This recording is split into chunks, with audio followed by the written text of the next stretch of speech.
very much, Representative. Yes, Representative Ing. Mr. Speaker, I rise in strong support of Senate Bill 1 relating to equal rights. Please proceed. Thank you. A couple of days ago, I spoke to young mainstream Christians. Today I have a broader message. In 1998, my parents voted on a constitutional amendment to reserve marriage between one woman and one man. I remember the commercials. Vote yes for traditional marriage. Our family liked that one. And vote no on the constitutional amendment. That one was bad.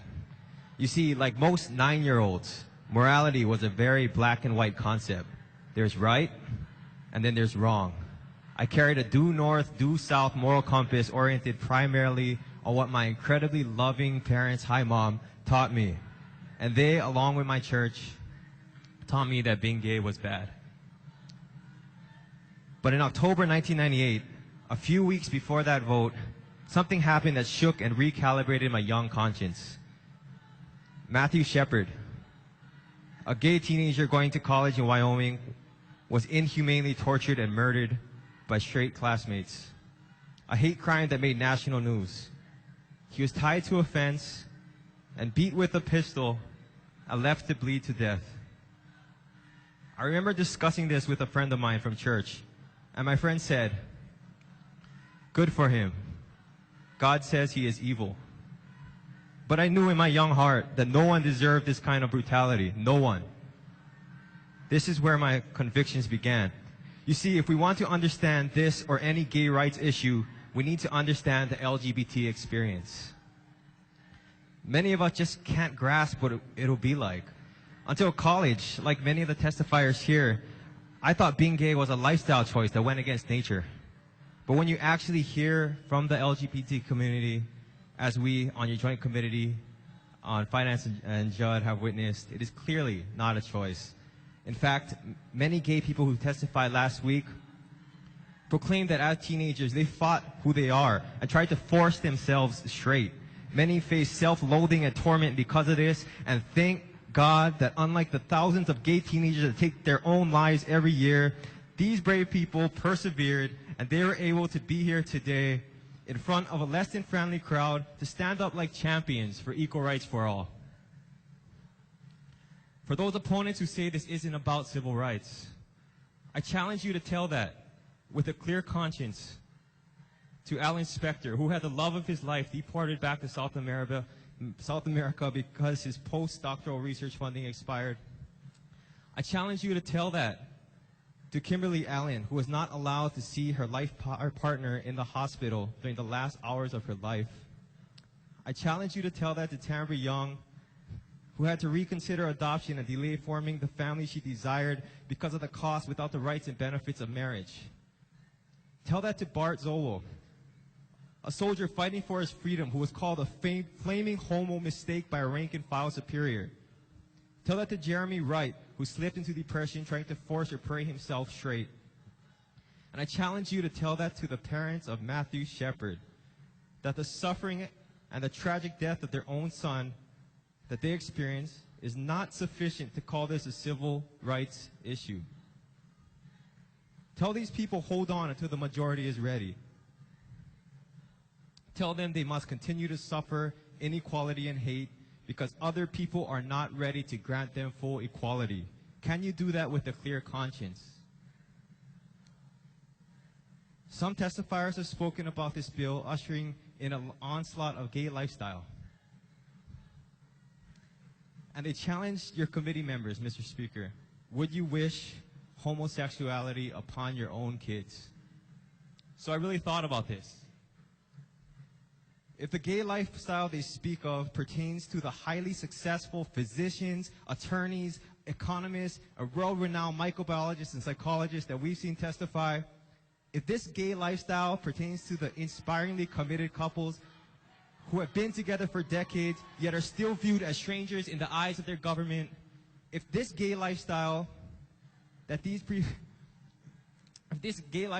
they're referring to pertains to these brave people boldly standing in the face of hate to fight for equal rights for all, if that's what the gay agenda will bring, if that's how my gay children will be like, then hey, sign me up. I'll take 3. And please, don't write scripts for your kids to tell me that children need a mother and a father in order to be raised right. When my father passed away when I was a young child, and just like our junior U.S. Senator, and just like our Hawaii-born President of the United States, I come from a single-parent home. Don't tell me that I and my brothers and sisters who are excelling in sports, academics, and art, that we are any lesser than your child. Mr. Speaker, I yield my time. Especially in Hawaii, where Hanai adoption is enshrined in tradition, where multi-generational families are valued just as much as our kupuna are, and where diversity is the hallmark of our aloha spirit. We need to embrace empirical evidence stating that the nuclear family is no better off than other familial structures. Our children need to continue to learn that in Hawaii, we're all equal, no matter your sexual orientation, and no matter how your family is structured. You see, I live in Kihei, with one of the largest gay populations in the state, and with the majority of my constituents in support. But for my colleagues who have the majority in their districts in opposition, let me leave you with this. In high school, my friends, just like most kids in high school, we used gay, the word gay, kind of as an insult, or as a great philosopher Macklemore said, as synonymous with the lesser. We hurled it at each other to make fun of each other. And one day, a gay classmate of mine, he was walking to band class. He tripped and he dropped a glass jar that was full of paper stars, they're colorful stars. And my friend started laughing at him. Now I felt bad. So I went over there and helped him. And that didn't make me really cool. As a matter of fact, every time we walked by that guy later on, my friends would say, hey, there goes your boyfriend. But I did it not because it was the popular thing to do, but because it was the right thing to do. Standing up for this individual did not make me popular, but it was the right thing to do. Just because the numerical majority is in one place, it does not mean they're in the right place. We are in a position right now that we must lead our state to the right place. Sometimes the right thing to do goes against the popular thing to do. While I cannot take my parents' 1998 vote back, the people placed me in a position where I can help correct an injustice here in Hawaii.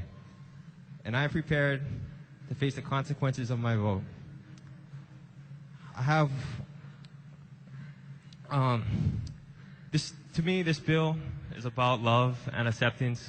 In Hawaii, we call it aloha. One person in the audience stated that it's the wrong love. I don't agree.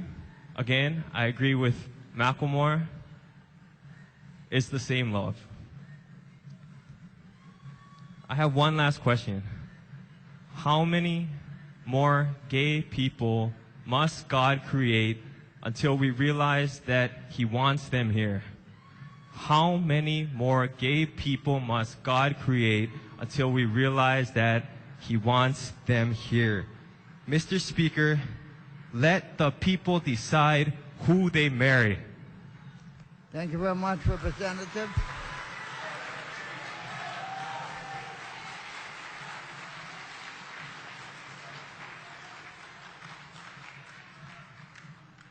Yes, Representative Rhodes.